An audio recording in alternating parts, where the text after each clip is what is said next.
Malkajgiri circle ఈరోజు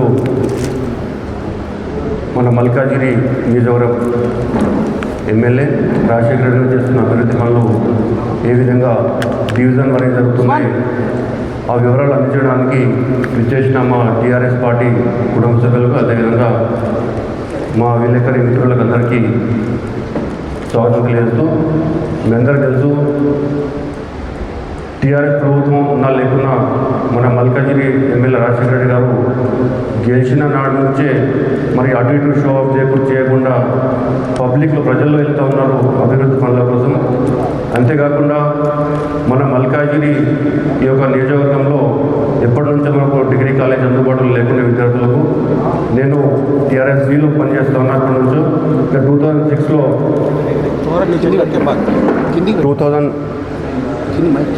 2006 సంవత్సరంలో కంటోన్మెంట్లో ఉన్న ఎమ్మెల్యే శాయన్న గారికి నేను ఒక వినతి పత్రం ఇవ్వడం జరిగింది. అదేంటంటే మల్కాజిగిరిలో జూనియర్ కాలేజ్ ఉంది కానీ డిగ్రీ కాలేజ్ ఎంతగా అవసరం ఉందని, కానీ దాని మీద ఎటువంటి చర్యలు తీసుకోలేదు. తర్వాత 2009-10లో మన మల్కాజిగిరి ఎమ్మెల్యే రాకుల రాజేందర్ గారిని కూడా ఆయన కలిసి వినతి పత్రం ఇవ్వడం జరిగింది. ఆయన తెలంగాణ ఉద్యమం అంటే మా ఇంటి దగ్గర వచ్చి ఉద్యమం చేస్తున్నారు అనేసి నన్ను దూషించడం జరిగింది. ఆ విషయం మీ అందరికీ తెలుసు, మన విలేకరుల పేపర్లో రాయడం జరిగింది. ఆ డిగ్రీ కాలేజ్ చాలా నెరవేరలే.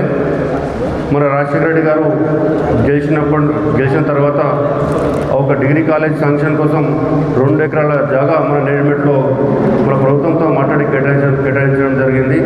దానికి మేమందరం హర్షిస్తూ ఉన్నాం. అంతేకాకుండా ఈ కాంగ్రెస్ ప్రభుత్వంలో ఎప్పటి నుంచి వచ్చిందో అప్పుడు తెలంగాణలో ఉన్న మైనారిటీ వర్గాలకు కూడా అన్యాయం జరుగుతూ ఉంది. టీఆర్ఎస్ ప్రభుత్వంలో అంటే ఇఫ్తార్ విందు రంజాన్ మాసంలో ఇచ్చి ఇఫ్తార్ విందు కూడా అవన్నీ కూడా ఏం లేకుండా పోయింది.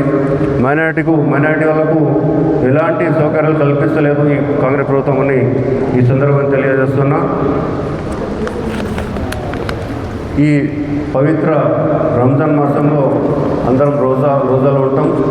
దీన్ని పురస్కరించుకొని మన మల్కాజిగిరి ఎమ్మెల్యే రాజశేఖర గారు కూడా 2-3 సార్లు ఈ నెలలో ఇఫ్తార్ విందులు ఇవ్వడం జరిగింది.